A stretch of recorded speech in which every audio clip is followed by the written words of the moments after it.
औज़ बिल्लाहि मिनश्शैतानिर्रजीम बिस्मिल्लाहिर्रहमानिर्रहीम। अस्सलाम वालेकुम।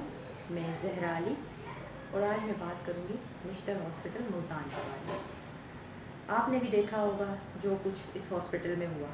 100 से ज़ायद लावारिस लाशें हॉस्पिटल के डेड हाउस की छत से बरामद हुई। ये काम काफ़ी अरसे से हो रहा था, मगर मंजर आम पर अभी कुछ दिन पहले ही आया है, जब वज़ीर आला पंजाब के मुशीर को किसी ने इत्तला दी कि यहाँ डेड हाउस की छत पर कई लावारिस लाशें मौजूद हैं जिनसे ताफ़ुन उठ रहा है और चील कौवे उन्हें नोच कर खा रहे हैं। जिस पर वज़ीर आला के मुशीर चौधरी ज़मान गुजर साहब वहाँ पहुँचे और उन्होंने विज़िट किया, जो कि हॉस्पिटल की इंतज़ामिया के साथ था। हॉस्पिटल इंतज़ामिया का मौक़िफ़ है कि ये कोई बुरी या बड़ी बात नहीं है। ये तो एनाटॉमी डिपार्टमेंट के स्टूडेंट्स को पढ़ाने के लिए डेड बॉडीज़ ज़रूरत होती है। बोन स्टडी के लिए डेड बॉडीज़ को डीकम्पोज़ किया जाता है। ये सब नॉर्मल सी बात है और ये सब लावारिस लाशें हैं। हम इनको एक अरसे तक रखते हैं, फिर मुताल्लिका इदारों को इन्फॉर्मेशन दी जाती है और जब कंफर्म हो जाता है कि इनका कोई वारिस नहीं है तो हम इन लाशों को नेचुरल तरीके से ड्राई करने के लिए रख देते हैं ताकि स्टूडेंट्स को स्ट्रक्चर के बारे में पढ़ा सकें। तो इन लाशों को भी हमने ड्राई होने के लिए रखा हुआ था। जब पूछा गया कि कितनी लाशें थीं तो बताया गया 3 से 4, जबकि 100 से ज़्यादा लाशें बरामद की गई। ये हाल है इन डॉक्टर्स का और इस हस्पताल इंतज़ामिया का कि लाशें डेड हाउस की छत पर नेचुरल तरीके से ड्राई कर रहे हैं। हालांकि डेड बॉडी को डीकम्पोज़ करने के लिए डाइसेक्शन हॉल में प्रॉपर रेफ्रिजरेटर सिस्टम होता है और उनमें डेड बॉडीज़ को -डिग्री टेम्परेचर पर फ्रीज़ किया जाता है। और दूसरा तरीका ये होता है कि डेड बॉडी को दफन कर दिया जाता है और 1 साल के अंदर जब डेड बॉडी का सॉफ्ट टिश्यू डीकम्पोज़ हो जाता है, फिर बोन्स को निकाल कर स्टडी के लिए फराहम कर दिया जाता है। इतनी बेहुरमती, इतना जुल्म, हम मुसलमान तो क्या इंसान कहलाने के भी लायक नहीं हैं।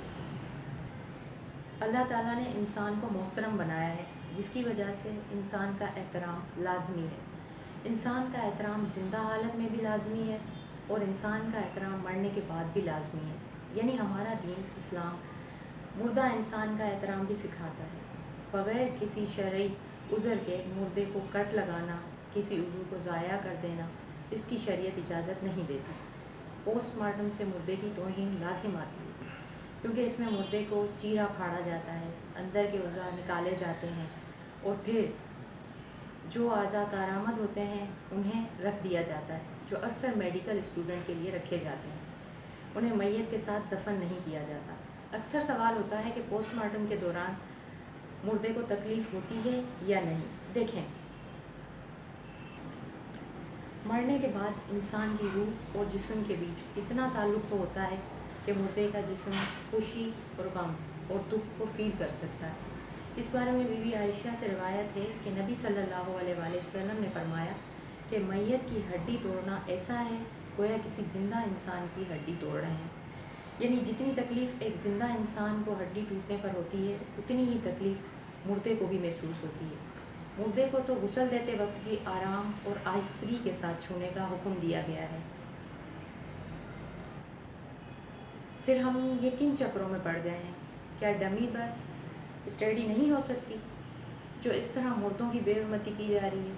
इन डॉक्टर्स से जो ये कह रहे हैं कि ये सब नॉर्मल बात है, ये कहें कि आप खुद को पेश करें, वसीयत लिखें कि जब मैं मर जाऊँ तो मेरी डेड बॉडी को भी डीकम्पोज़ करके मुझ पर भी तजर्बात कीजिएगा, मेरा भी दिल और आँखें निकाल कर उन पर स्टडी कीजिएगा, या मेरी लाश को भी इसी तरह डेड हाउस की छत पर रख दीजिएगा। अफसोस, सद अफसोस, ये ख़ुद को मसीहा कहलाते हैं। इन लाशों को गलने और सड़ने के लिए सिर्फ इसलिए छोड़ दिया गया कि वो लावारिस थे। ये ख्याल तक नहीं आया कि वो इंसान थे, बेगौर व कफन। इन्हें इस तरह छत पर फेंक दिया जैसे वो कोई कार कबार हो। मुसलमानों में आज ना खौफ खुदा बाकी रहा है और ना ही अपनी मौत याद है। कल को आप और मैं भी इन लाशों में शुमार हो सकते हैं। हम भी बेगौर व कफन फेंके जा सकते हैं। ज़रा सोचिए, गौर व फिक्र करें, क्या हम इंसान कहलाने के लायक हैं? क्या हम मुसलमान कहलाने के लायक हैं?